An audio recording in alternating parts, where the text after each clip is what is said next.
I think I like this. I know Gibson and Stallone ain't woke. This is what I'm talking about. Look at this here. It is my honor to announce John Voight, Mel Gibson, and Sylvester Stallone to be my special ambassadors to the great but very troubled place, Hollywood, California.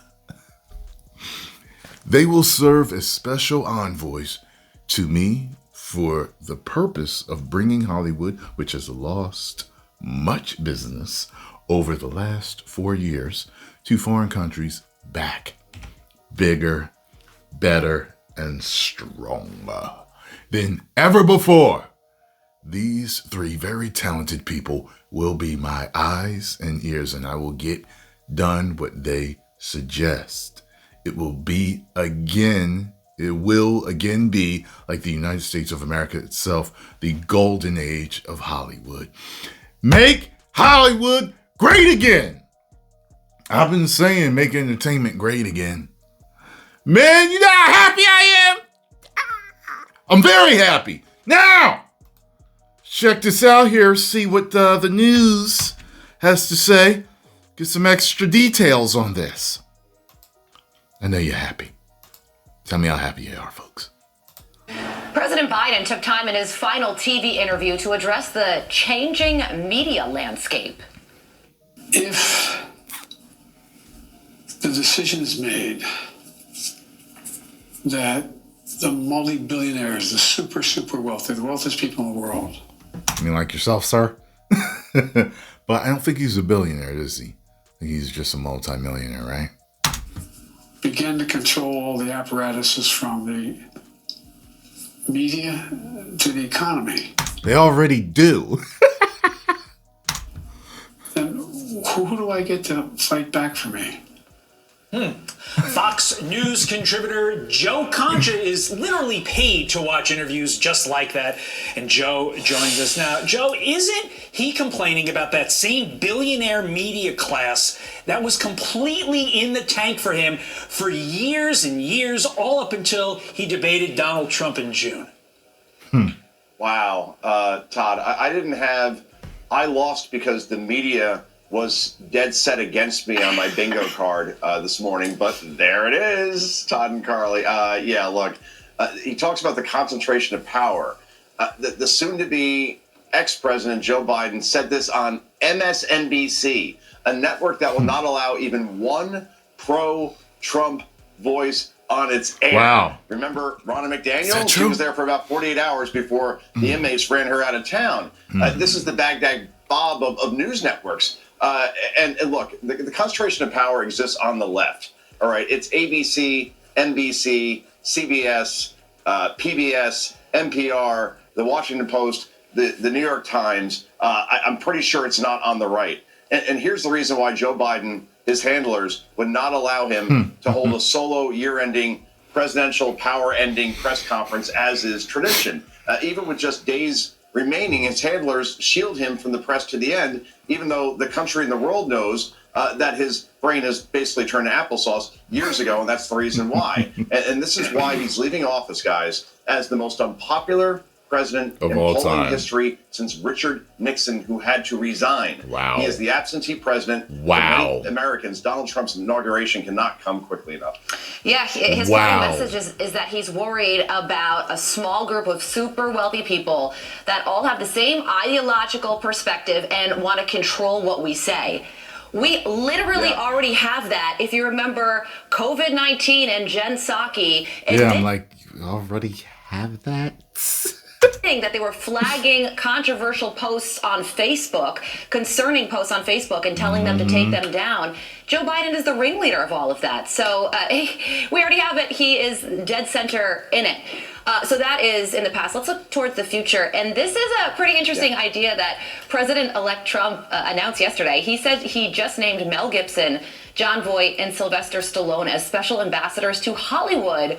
Why? Well, he says, quote, they will serve as special envoys to me for the purpose of bringing Hollywood, which has lost much business over the last 4 years, to foreign countries back, and it's true. I mean, a lot of studios now go to Britain, Hungary, Australia, and Canada because those countries offer studios tax incentives. So this is part of his plan to increase the economy, and he's using Hollywood A-listers to do it. Yeah, put America first, right? And that even includes Hollywood, Carly. I mean, and it did lose its way, Hollywood did, some time ago. I mean, the mystique, the aura of being something special is... Yeah, for me, it was around the time they released Captain Marvel. Then it got worse after that.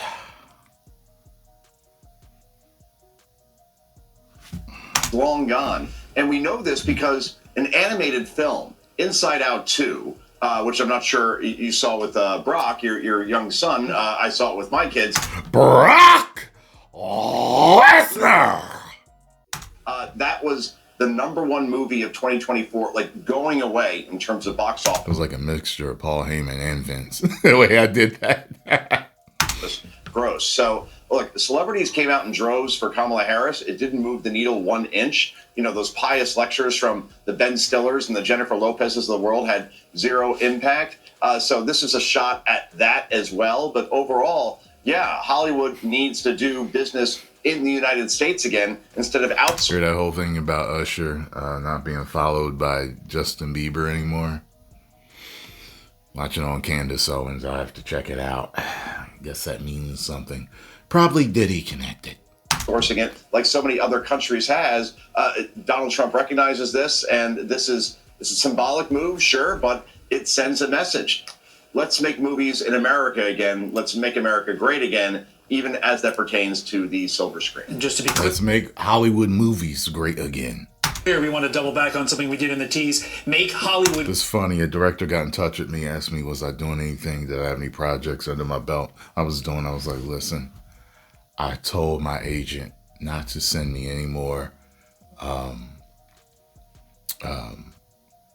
can't even think of the right word. What's the word? Auditions.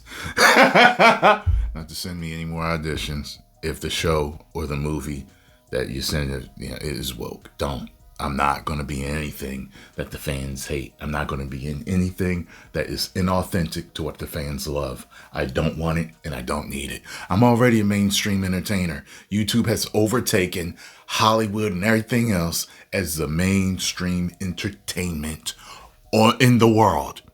I am one of the successful entertainers on YouTube. Therefore, I am mainstream now. Ta-da-da! I made it. Okay?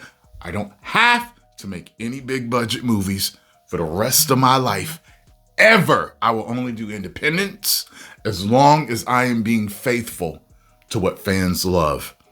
Faithful to the art of making movies or entertainment, animation that fans want and love. Not forcing something down people's throat that they don't want to swallow. Oh yeah, I was wrong. Forgot the G. Make America healthy again. Make Hollywood great again. You're hearing a Let's lot make entertainment great again, make America great again, make America healthy again. of people, Joe, when Donald Trump was reelected, say Daddy's home in the White House, right? Let me just tell you something. One of Mel Gibson's most underrated films, Daddy's Home 2. Watch it next Christmas. He's excellent in it. We have to leave it there. Joe Concha. Wow. Happy weekend to you, and thank you for your insight. Okay. President. So, there's another video here that I want to also see that's related to this. Let's see. Troubled Place hosts react to Trump's special ambassadors. Well, President-elect Trump. Let's see what this is about. Let's see if it's worth a listen.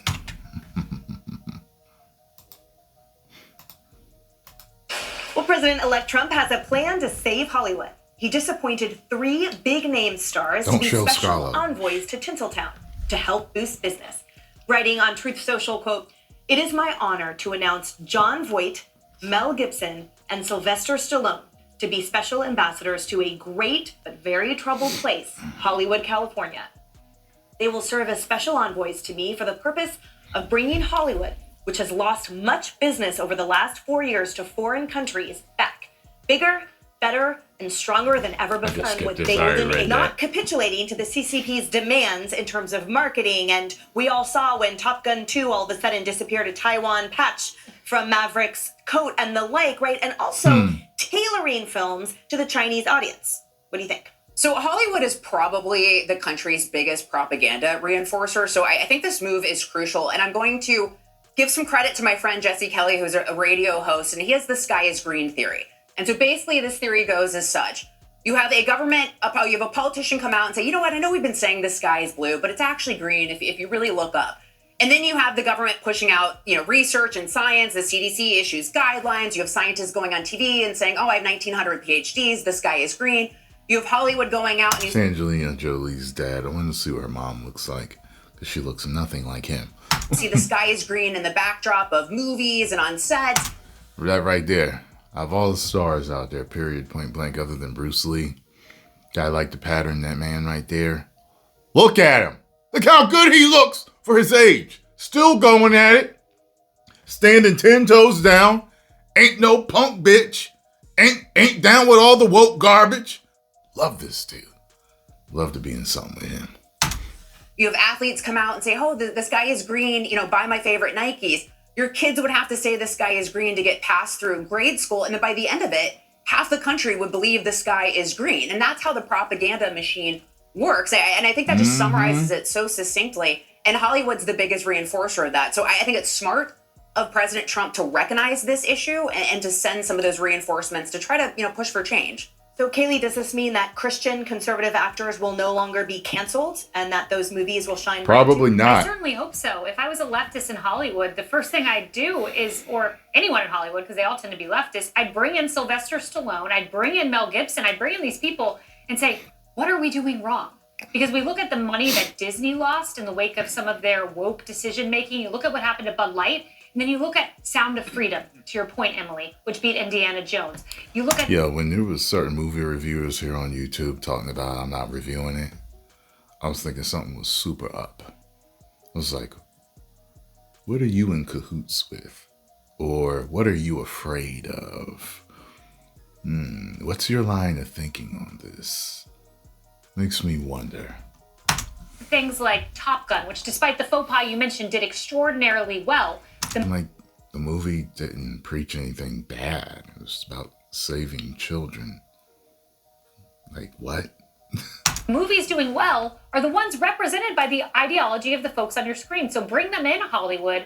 Don't laugh and keep doing the same thing that fails. Todd, does this represent perhaps a geographical change as Hollywood, which has to succumb to California law, which is why most movies are made elsewhere? Perhaps Vegas, after Mark Wahlberg's example, might represent the new situs of a lot of these studios that, in fact, encourage actual business and actual non-cancellation culture. Possibly. Send them to Vegas, send them to Texas.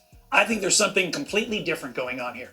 Military recruitment. Hear me out. Hollywood has often been the vehicle by which the U.S. government does its recruiting. Look at the individuals that Trump picked. Stallone, Rambo, Vietnam veteran, Mel Gibson, The Patriot. These movies inspire a pride in one's country and make you want to fight for everything that is American. Recall that when the first Top Gun came out, it was so popular among young men and young women, they actually had recruiting booths in the theaters so that moviegoers could sign up for the Air Force. The military.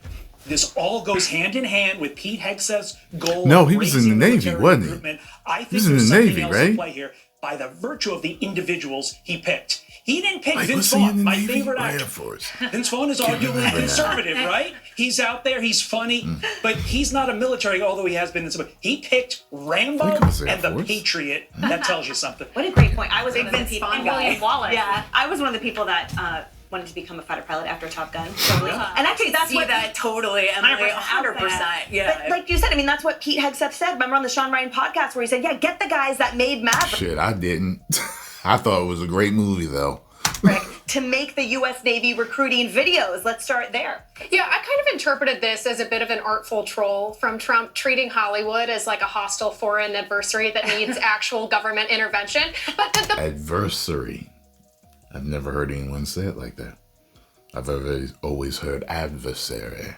The point is true. I mean, Hollywood has become so out of touch and displaced from the rest of the American public that it kind of does need a bit of an intervention. And I loved Mel Gibson's response. I don't know if you guys got a chance to see it, but he actually said that he learned about this appointment from social media when Trump and his house did just burn down in the Los Angeles wildfire, and he ended it with a joke about how he hopes that it comes with an ambassador's residence. So could it be a better guy? I would just say, you saw Top Gun, you wanted to be a fighter pilot. I saw Vince Vaughn in Wedding Crashers and decided I wanted to be a wedding crasher. And I saw Braveheart and I wanted to be Scottish. William Wallace. Let's get this woman some haggis. First time I heard her laugh out loud like that. Hey everyone, I'm Emily. All right, so Gibson's part of it. I remember seeing something like yesterday or the day before on Twitter. I was scrolling and someone was like, yo, with Mel Gibson saying this, that, and the third about, you know what I mean? He's part of it. Look. And they like posted pictures of him, you know, doing like this or covering the eye and stuff like that. I don't know whether he's down or not. But word is that there's certain people in Hollywood that, you know, they sell their soul, and then there's certain symbols that you put out there, you know. And but some people, you know, they sell their souls to Hollywood in one manner or another. And once they do, they realize what they've done, and then they try to get their soul back by trying to do good. That's the conspiracy theory out there. Don't know whether it's true or not, but yeah. I've heard some super scary stuff about Hollywood. And I hope it's not true because, you know, I want to make some great movies, big budget great movies. But like I said, I am happy with this. Trust me.